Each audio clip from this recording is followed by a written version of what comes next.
നമസ്കാരം. മീഡിയ കമ്പാനിയുടെ വളരെ പ്രധാനപ്പെട്ട ഡെയിലി അപ്ഡേറ്റിലേക്ക് സ്വാഗതം. എല്ലാവരും അറിഞ്ഞിരിക്കേണ്ട പ്രധാനപ്പെട്ട കുറച്ച് അറിയിപ്പുകളാണ് വീഡിയോയിൽ ചേർക്കുന്നത്. ഏറ്റവും ആദ്യത്തെ പ്രധാന അറിയിപ്പ് ക്ഷേമ പെൻഷൻ തുകയുമായി ബന്ധപ്പെട്ടാണ്. നിലവിലുള്ള 2000 രൂപ ക്ഷേമ പെൻഷൻ 3000 ആക്കി ഉയർത്തുന്നതിനുള്ള നടപടികൾ സർക്കാരിൻ്റെ ഭാഗത്തു നിന്ന് ആരംഭിച്ചെന്ന് നിയമസഭാ ചോദ്യോത്തരവേളയിൽ മുഖ്യമന്ത്രി അറിയിച്ചിരിക്കുകയാണ്. എല്ലാവർക്കും തന്നെ സന്തോഷം നൽകുന്ന പ്രധാനപ്പെട്ട ഒരു കാര്യം തന്നെയാണിത്. ഇത് പടിപടിയായിട്ട് ഉയർത്തുന്ന ഒരു സംവിധാനമല്ല. 2000-ൽ നിന്നും 1000 രൂപയുടെ ഒരു വർധനമാണ് സംസ്ഥാന സർക്കാർ ഉദ്ദേശിക്കുന്നത്. അതുമാത്രമല്ല, എത്രയും വേഗം അതീവ പ്രാധാന്യത്തോടെയാണ് ഈ ഒരു ഗ്യാരണ്ടിയെ സർക്കാർ കാണുന്നതും അതിനുവേണ്ടിയുള്ള നടപടികൾ തുടങ്ങിയതായിട്ടും സർക്കാർ അറിയിക്കുകയും ചെയ്തിട്ടുണ്ട്. ആനുകൂല്യം വാങ്ങുന്ന നിലവിൽ ലഭിച്ചുകൊണ്ടിരിക്കുന്ന എല്ലാവരും ഈ പദ്ധതിയുടെ ഭാഗമാണ്.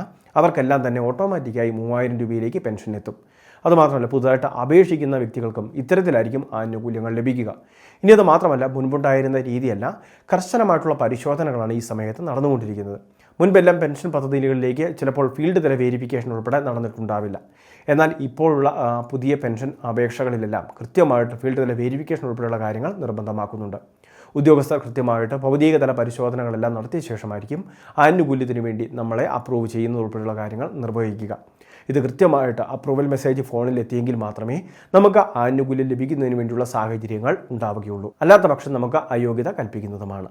അപ്പോൾ 60 വയസ്സ് കഴിഞ്ഞിട്ടുള്ളവർ വാർദ്ധക്യകാല പെൻഷൻ സ്കീമിലേക്ക്, അതോടൊപ്പം വിധവകളായിട്ടുള്ളവർക്ക് വിധവാ പെൻഷൻ ലഭിക്കുന്ന സ്കീമുകളിലേക്കെല്ലാം അപേക്ഷകൾ നൽകുന്നതിനുള്ള അവസരവും സർക്കാർ ഒരുക്കി തരുന്നുണ്ട്. അപേക്ഷകൾ സമർപ്പിക്കുന്നതിന് വേണ്ടി ഓൺലൈൻ സർവീസ് സെൻറ്ററിൽ എത്തിച്ചേർന്നാൽ മതിയാകും.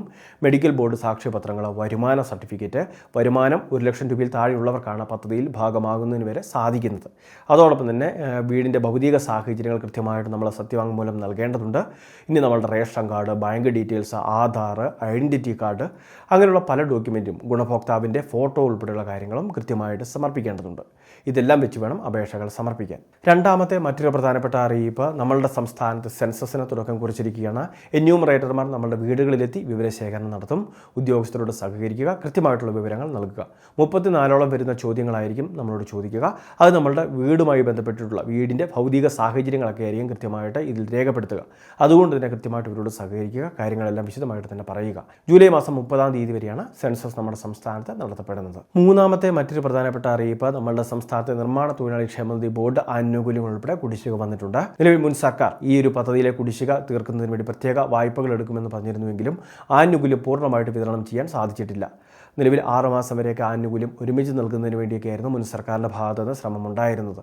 എന്നാൽ പുതിയ സർക്കാർ വന്നപ്പോൾ ഇനിയും കുടിശ്ശിക ശേഷിക്കുകയാണ്. അപ്പോൾ ഇത് എത്രയും വേഗം വിതരണം ചെയ്യുന്നതിന് വേണ്ടി സർക്കാരിൻ്റെ ഭാഗത്തുനിന്ന് നടപടികൾ വേഗത്തിലാക്കുമെന്നാണ് നിയമസഭയിൽ ഇപ്പോൾ അറിയിച്ചിട്ടുള്ളത്. ഏറ്റവും അവസാനത്തെ പ്രധാന അറിയിപ്പ്, നമ്മളുടെ സംസ്ഥാനത്തെ കർഷകർക്ക് കാർഷിക യന്ത്രങ്ങൾ സബ്സിഡി നിരക്കിൽ ലഭിക്കുന്ന കാർഷിക യന്ത്രവൽക്കരണ ഉപപദ്ധതിയിലേക്ക് അപേക്ഷ വയ്ക്കുന്നതിന് വേണ്ടി സാധിക്കും. എത്രയും വേഗം അപേക്ഷകൾ നൽകുക. ആദ്യം വയ്ക്കുന്നവർക്ക് മുൻഗണന എന്ന രീതിയിൽ തന്നെ ആനുകൂല്യ വിതരണം നടക്കുന്നുണ്ട്. കർഷകർക്ക് 50% വരെ സബ്സിഡിയിലാണ് കാർഷിക ഉപകരണങ്ങൾ ലഭിക്കുന്നത്. അപേക്ഷകൾ നമുക്ക് കാർഷിക ഉപകരണങ്ങൾ വിൽപ്പന ചെയ്യുന്ന ബന്ധപ്പെട്ട സ്ഥാപനങ്ങൾ വഴി തന്നെ സൗജന്യമായിട്ട് രജിസ്റ്റർ ചെയ്യുന്നതിന് വേണ്ടി സാധിക്കും. പാതി തുകയോളം കർഷകർ അടയ്ക്കേണ്ടി വരും. ബാക്കി പാതി തുകയാണ് അക്കൗണ്ടിലേക്ക് ക്രെഡിറ്റ് ആവുക. അപ്പോൾ നമ്മുടെ കർഷകൻ്റെ കരമടച്ച രസീത്, ആധാർ, ബാങ്ക് ഡീറ്റെയിൽസ്, കർഷകൻ്റെ ഫോട്ടോ ഉൾപ്പെടെയുള്ള കാര്യങ്ങൾ അപേക്ഷ വെക്കുന്നതിന് വേണ്ടിയും ആവശ്യമാണ്. ഓൺലൈൻ വഴിയാണ് ആപ്ലിക്കേഷൻ സബ്മിറ്റ് ചെയ്യുന്നത്. അപ്പോൾ ഈ കാര്യങ്ങൾ തീർച്ചയായിട്ടും എല്ലാവരും ശ്രദ്ധിക്കുക. അപ്പോൾ വളരെ പ്രധാനപ്പെട്ട കുറച്ച് ഇൻഫർമേഷനാണ് ഷെയർ ചെയ്തത്. ഇതുപോലുള്ള വിവിധ അറിയിപ്പുകൾക്ക് ചാനൽ സബ്സ്ക്രൈബ് ചെയ്യുക, ഫോളോ ചെയ്യുക.